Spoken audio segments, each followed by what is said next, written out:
Africa unite. Nous vous saluons à tous les téléspectateurs. Nous sommes avec Dr Roussa Bagirisha, le panafricaniste, qui nous parle de le panafricanisme. Docteur, comment ça va? Ça va, merci. Aujourd'hui, on va parler sur le blas de l'hégémon en déclin dans les guerres actuelles qui embrassent le monde ancien. Vous dites que l'Amérique, pris comme l'hégémon mondial, joue le rôle principal dans les guerres actuelles. Comment expliquez-vous cela? Ok, ça se voit, tout le monde peut savoir ça parce qu'il n'y a que l'Amérique. Comme tu le dis, l'Amérique, c'est l'hégémon mondial actuellement. Bon, dis-moi, c'est ce qu'il pense. Hein? Mais il est en train de décliner parce qu'il y a la Chine qui monte, il y a d'autres puissances qui montent, régionales, Chine comme puissance mondiale, étant donné qu'au point de vue économique, au point de vue militaire, la Chine, c'est une puissance potentielle qui peut remplacer l'Amérique. Oh, l'Amérique a peur. Il a peur comme tous les gémeaux qui vont décliner, ils ont toujours peur.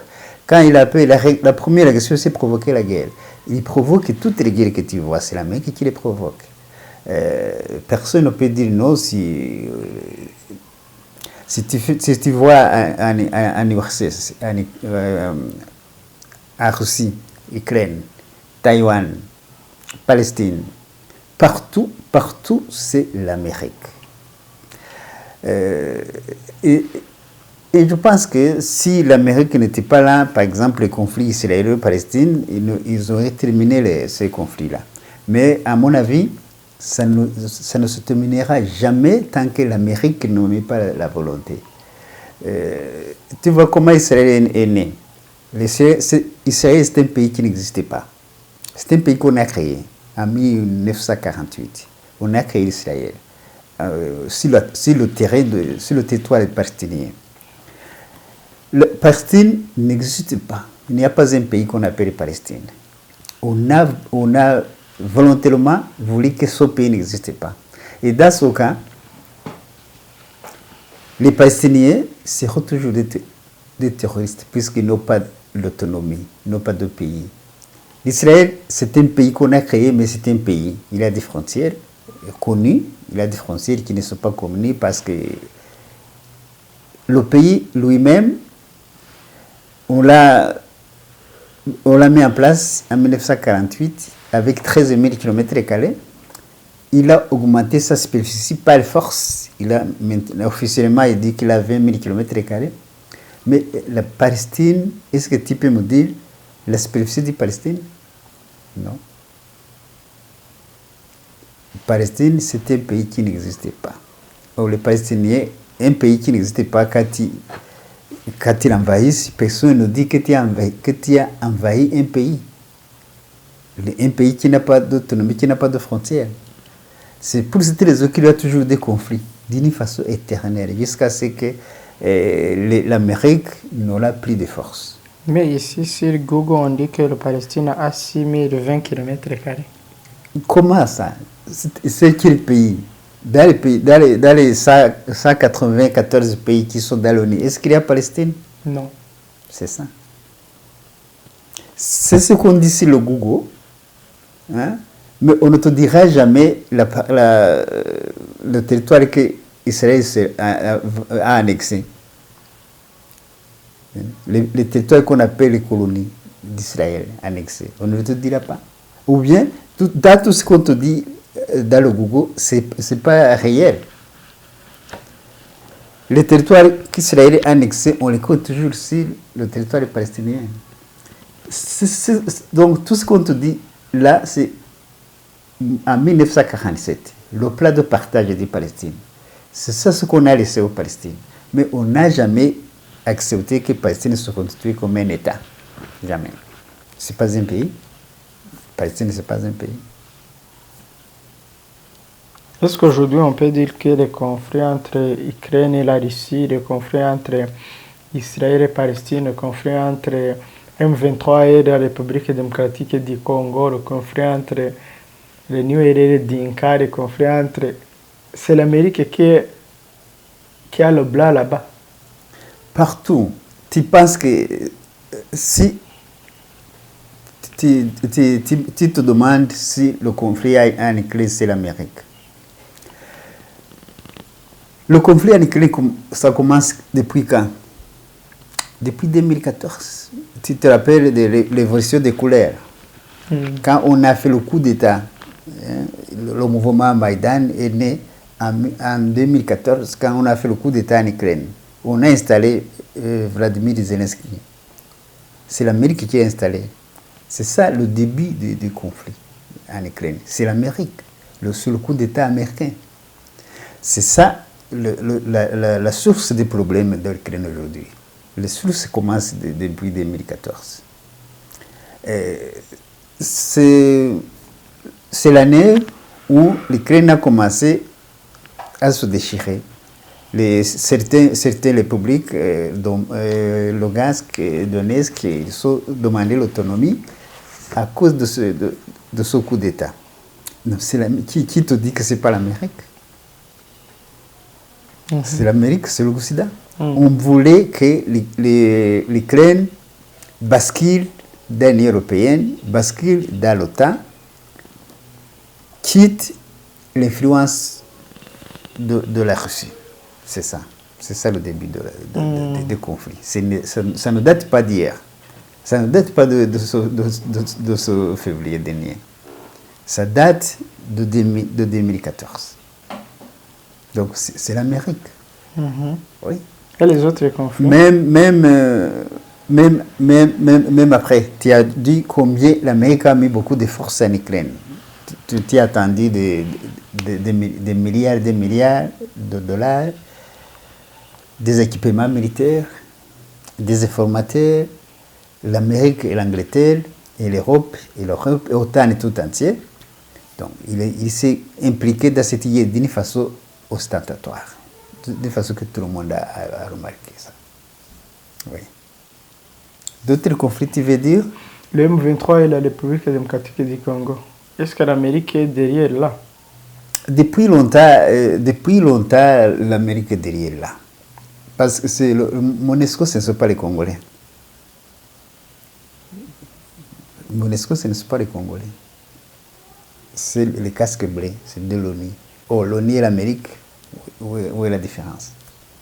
C'est toujours l'Amérique partout. Mais Dr Oussa, la République démocratique du Congo accuse le Rwanda de soutenir les M23. Comment dites-vous que c'est l'Amérique qui est... C'est tout à fait normal. Avec le principe de diviser pour mieux régner, même en Israël, on n'accuse pas l'Amérique. Quand les Israéliens tuent les Palestiniens, on dit que ce sont les terroristes.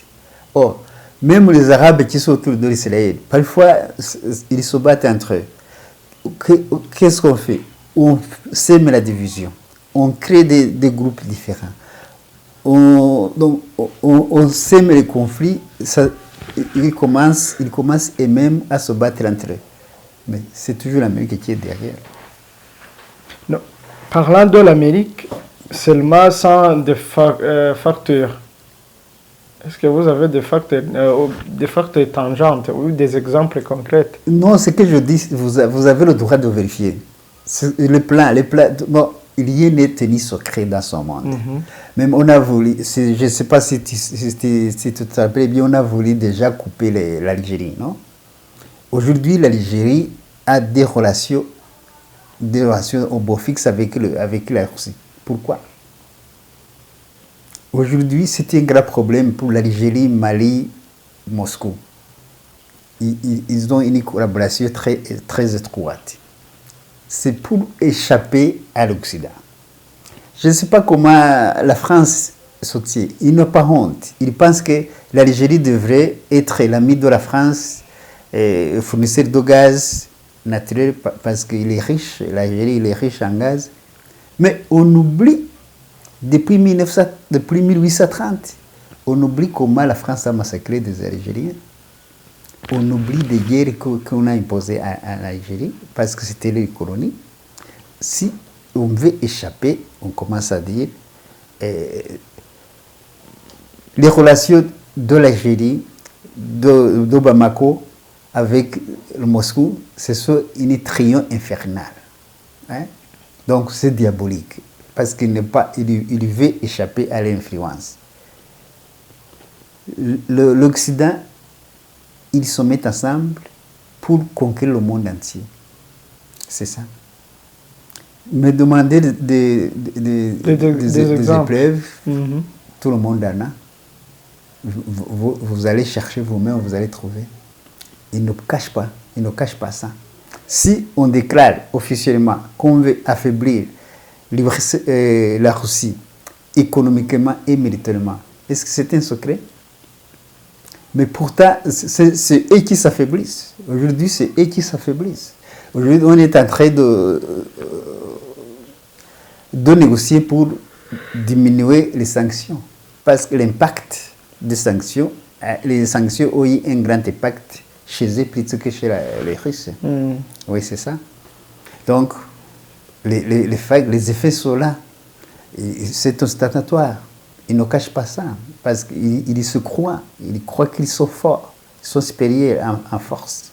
Bon, ils ne cachent pas ça. Pourtant, ça n'empêche pas qu'ils perdent des guerres. L'Amérique, il a mordu des poussières partout. Afghanistan, Vietnam, Syrie, partout. Où est-ce qu'il a gagné la guerre? Mais il ne cache pas ça. Il ne cache pas les intentions. Aujourd'hui, ils sont en train de se battre en Taïwan. Ils veulent intervenir. Ils n'ont pas encore commencé, je pense. Mais ils sont toujours là depuis longtemps. Car la Chine est là, les bateaux américains étaient là. Mais ils ont fait du lobbying sur le Corée du Sud et le Japon pour qu'ils puissent aider l'Amérique pour empêcher la Chine de rattacher Taïwan. Or, imaginez, l'Amérique n'a jamais dit que Taïwan n'est pas province chinoise. L'Amérique n'a jamais reconnu Taïwan comme un pays, jamais. Mais Taïwan comme une province stratégique, parce que le détroit de Taïwan est 40% des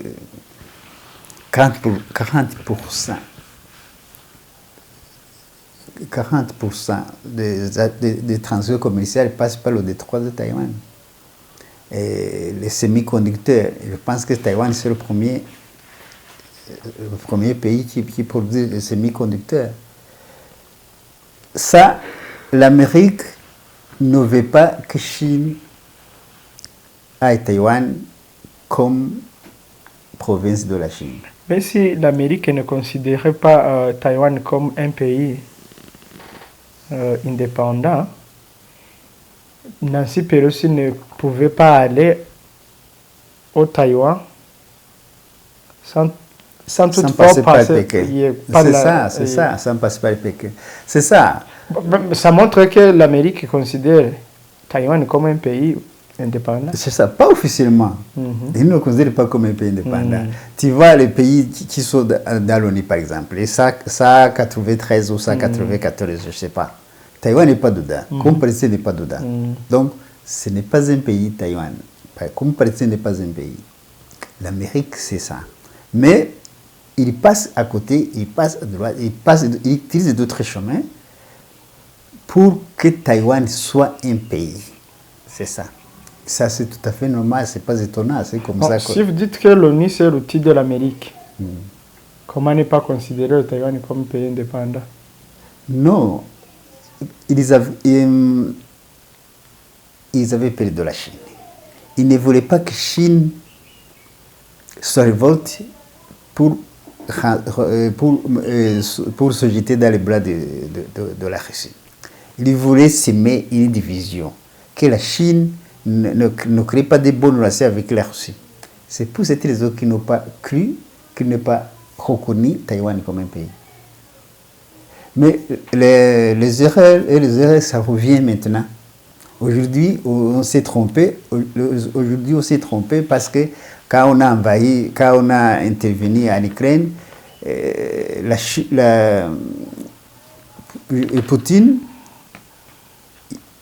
Poutine, il est approché Xi Jinping, ils ont mis les forces ensemble. Aujourd'hui, ils ont pu savoir que l'ennemi commun, c'est l'Amérique. Donc, en général, L'Amérique a créé l'ennemi corsal, la Russie et la Chine. Sans oublier le Corée du Nord, sans oublier l'Iran. C'est ça. Donc, globalement, l'Eurasie, maintenant, ça constitue une grande force pour l'Amérique. Mais ça ne doit pas étonner tout le monde parce que l'Amérique, c'est les gémeaux périphériques.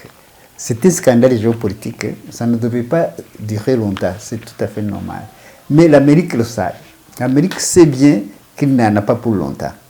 C'est pour cette raison qu'il vit des ennemis politiques, des recettes géopolitiques.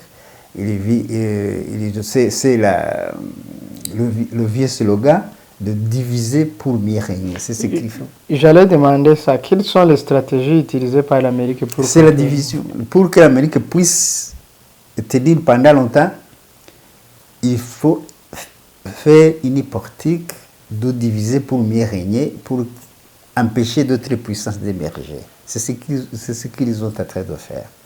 C'est pour cette raison qu'il y a le Japon, qui est l'allié de l'Amérique. Le Japon doit se réveiller. Le Japon ne doit pas établir de bonnes relations avec la Chine. La Corée du Nord et la Corée du Sud ne doivent pas s'attendre. L'Ukraine et la Russie. L'Ukraine et la Russie, on devait créer une division nette, c'est ça. Pakistan et Inde, division nette.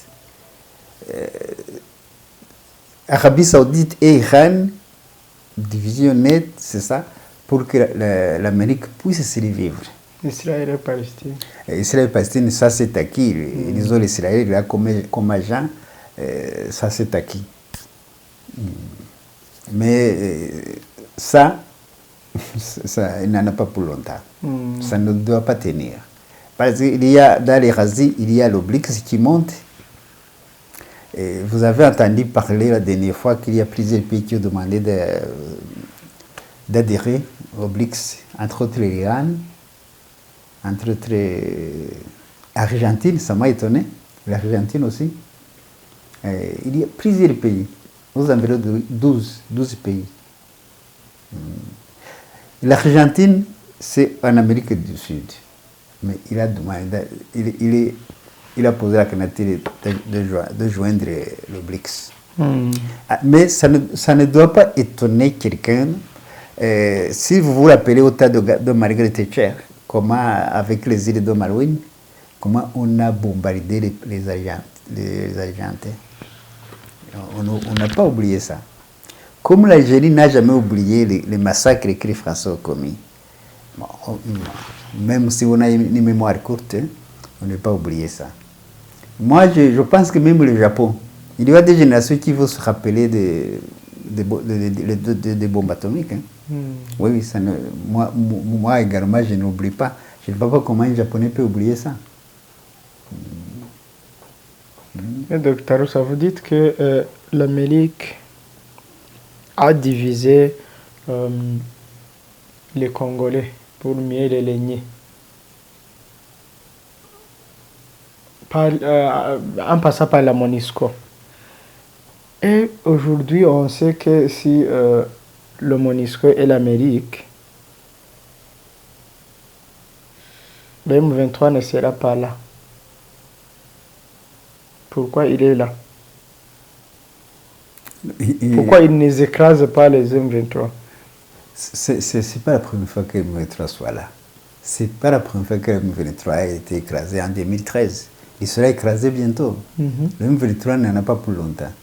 Non, regarde, nous sommes au mois d'août. Bientôt, le M23 va quitter le Congo. Avec le SADC, tu penses que ça va résister? Non. En 2013, M23 a duré pendant des semaines seulement. Et bientôt signifie quoi? Bientôt, je ne peux pas te dire la date, mais si on a décidé que SADC intervienne, SADC, tu sais, c'est le président de SADC, non? SADC vont intervenir et M23 ne peut pas résister. C'est pas possible. Mais il peut être le président de SADC et être le gouverneur de l'Amérique, Congo. Bien sûr, si S'il est le gouverneur de l'Amérique au Congo, les M23 peuvent même désister. même en 2013, c'est l'Amérique qui a voulu que les M23 soient écrasés. Aujourd'hui, si l'Amérique veut que les M23 soient écrasés, c'est bientôt. Et pourquoi pas? Pourquoi? Pourquoi il ne veut pas que... Qu'ils soient là. Non, ces gens-là, ils savent comment ils organisent. C'est-à-dire, si Amérique aide Tshisekedi à chasser M23, il y aura l'échange. Hein? Le président du Congo doit céder quelque chose pour l'Amérique. Sans ça, l'Amérique n'aurait pas ce droit. Qu'est-ce qu'ils n'en ont pas, les Américains? Qu'est-ce qu'ils n'en ont pas au Congo? Non, les Américains, qu'est-ce qu'il a au Congo? Là, Ils ont la MONUSCO. Il y a la MONUSCO, mais ils ont besoin de minéraux. Oui, sans passer par autre pays. Maintenant, l'Amérique va aller directement au Congo. S'ils chassent M23, on doit payer. C'est ça, non? Le M23 est là, parce qu'ils veulent qu'il soit là. Si on chasse, le Congo doit payer. Ça n'étonne pas tout le monde que même bientôt on peut même proposer les bases militaires. L'Amérique peut proposer bases militaires au Congo. Alors, s'il a chassé le M23, ils s'attendent bien.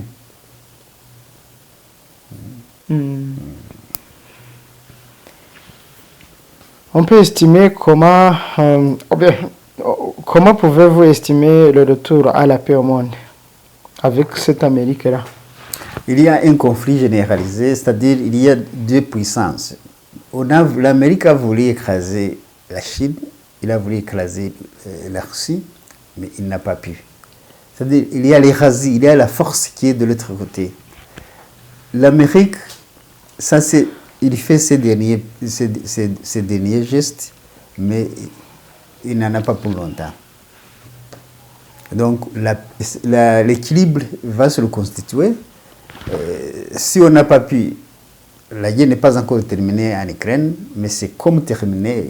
L'Amérique n'a pas pu affaiblir la Russie comme il le planifiait, ça n'a pas marché. C'est un beau signe pour nous parce que l'Amérique vient de rater la guerre. Même à Taïwan, ce n'est pas l'Amérique qui va gagner cette guerre. Ça a oublié, c'est la Chine. Donc, la paix va se reconstituer à partir des échecs que l'Amérique va subir. Ouais. Mais partout, tu sais, toutes les guerres se terminent par la paix. Ouais. Vous dites que... Qui veut la paix prépare la guerre. C'est ça, c'est ce qu'on dit. Mais c'est vrai, c'est ça. Il y a des guerres qui sont justifiables. On doit se défendre. Par exemple, la guerre en Ukraine. Quand vous dites que la Russie a envahi l'Ukraine, à mon avis, je ne comprends pas pourquoi vous dites ça. C'est une guerre préventive. C'est la Russie la Russie était beaucoup plus menacée. La Russie était au pas, à un seul pas d'être disparue. De disparaître. Il s'est défendu. C'est une guerre qu'on peut justifier. Même Taïwan, aujourd'hui, si Chine met beaucoup de force pour maintenir sa province, non, ce n'est pas une erreur. Non. On ne peut pas dire que c'est une erreur. Ce n'est pas la Chine qui a provoqué cette guerre. C'est l'Amérique qui a provoqué cette guerre. Mais c'est son allié. Le communiste, pour l'Amérique, c'est l'ennemi. Mais au temps de Richard Nixon, ils ont créé de très bonnes relations avec la Chine. Oui. C'est à partir de ça qu'ils ont dit que Taïwan n'est pas un pays à part. Imaginez, au temps de Mao, le communisme, Henri Kissinger, il est allé là pour demander à la Chine de créer de bonnes relations avec l'Amérique. Aujourd'hui, c'est autre chose, c'est le contraire. Donc l'Amérique n'a pas d'amis, l'Amérique n'a pas d'ennemis.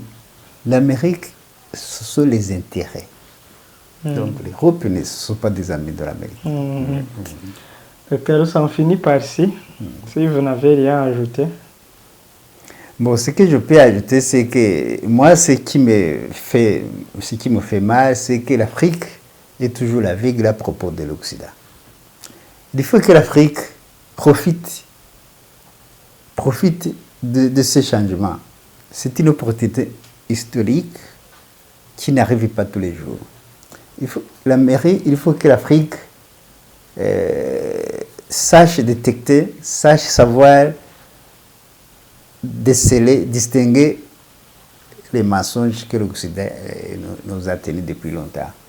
Oui. L'Occident n'aime pas l'Amérique, n'aime pas l'Afrique.